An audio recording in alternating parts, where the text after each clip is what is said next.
So I'm gonna ruin everybody's confidence and just tell you straight up, Spanish ain't all that hyped up like how it is. It's really not. I'm sorry for my face being all puffy. I try to look directly into the camera lens, but I woke up. I remember last night before I went to sleep, I said I need to get out some damn content. I got content. Get the content out there. Let's keep it moving. And I want to help out people. All between cars and Spanish, like that's what I'm gonna be doing. So I carry exactly 20 months with Spanish, right? 20 months with Spanish. Well, next week will be exactly 20 months. But let's just round it 20 months because next week is basically already here.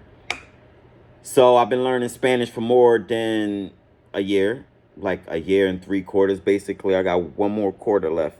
One more quarter, which is in April. I got January, February, March, April. Once I hit my 2 year mark, I will be moving over to another language to learn. But that doesn't mean I'm going to stop learning Spanish. I'm going to continue to learn Spanish forever. I'm stuck with it. Se queda conmigo por siempre.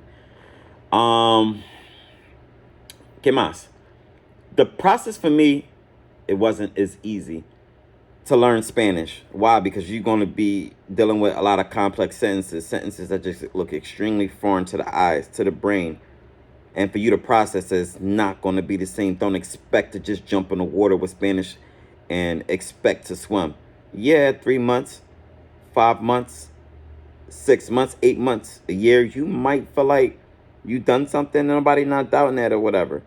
But how can the way you learned your first language took you a very long time? How could you ever think the process would be super fast for you for a second language that is totally foreign to you? It don't make sense. You got to give your brain time to process the rhythm, the patterns, los patrones. Tiene que verlos una y otra vez, cada día en otras formas. Like it's important. I was gonna say importante. It's important.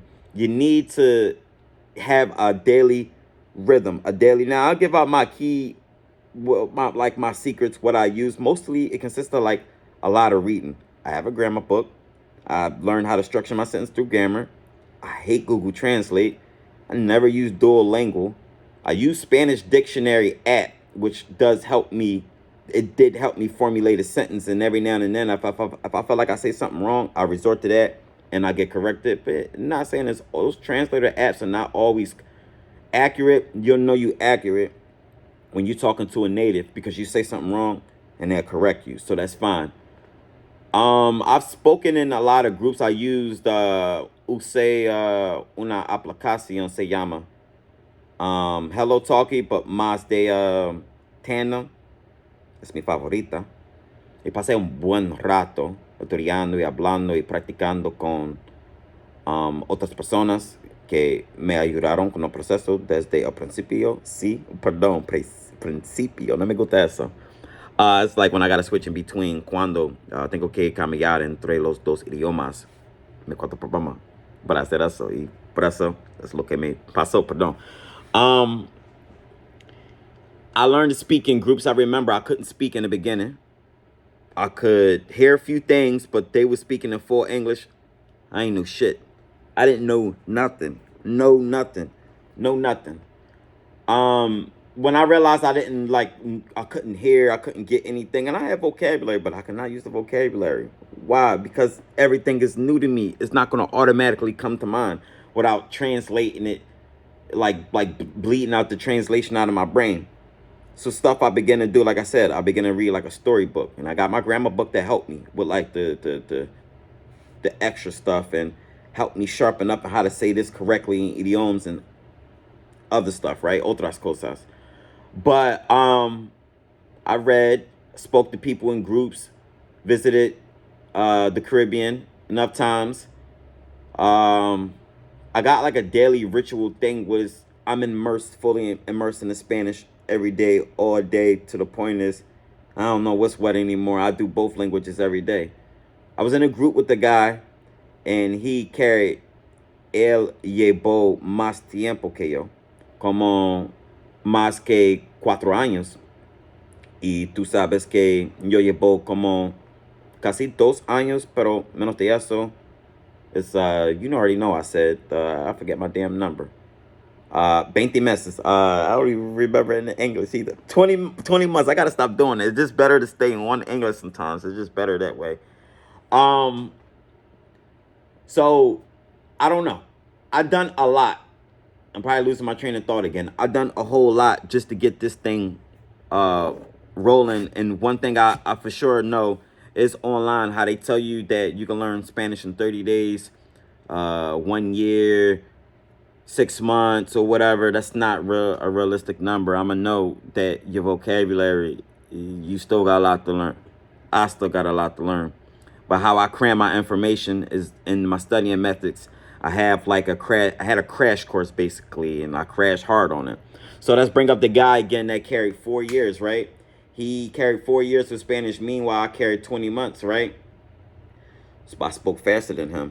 I could translate my words. Well, he would translate his words word by word.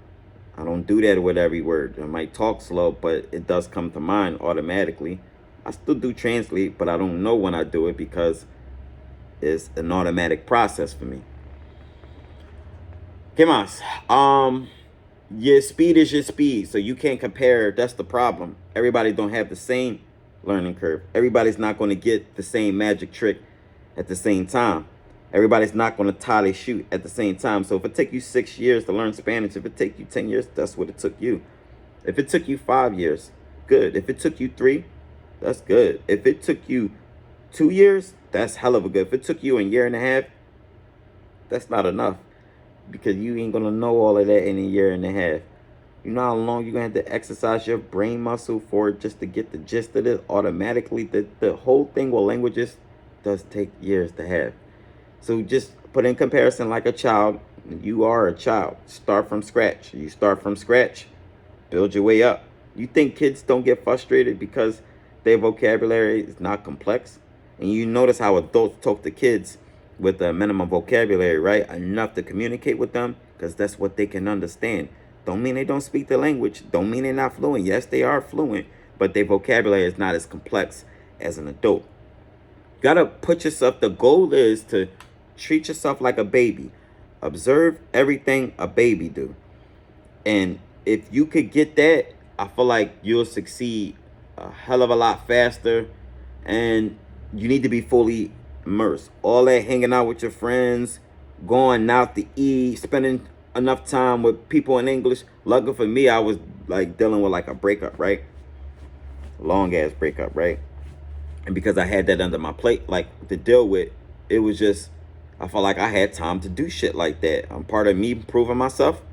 Let me learn another language, but at the same time, I use that as a coping mechanism to help me try to move forward or whatever. I didn't succeed on that or whatever. But it did kill time for me and took stress off my plate or whatever. Some stress. It did help me out. So what I'm saying is you might need to put yourself in a, because you don't have time to do it in the United States. It'd be hard. But what would help you is if you isolate yourself just for enough time that you to get the gist of the language. Yes, and come back to it. Now, could I be around people? Yes, I can be around people now, and I don't have to worry about being confused all the time in between both languages because I'm stuck with it. Como te dije, el idioma se queda conmigo por siempre. A mí no me importa. Voy a hablar cada día. Voy a usar lo que tengo en la mente. Voy a usar mis herramientas en cualquier situación. ¿Me entiendes?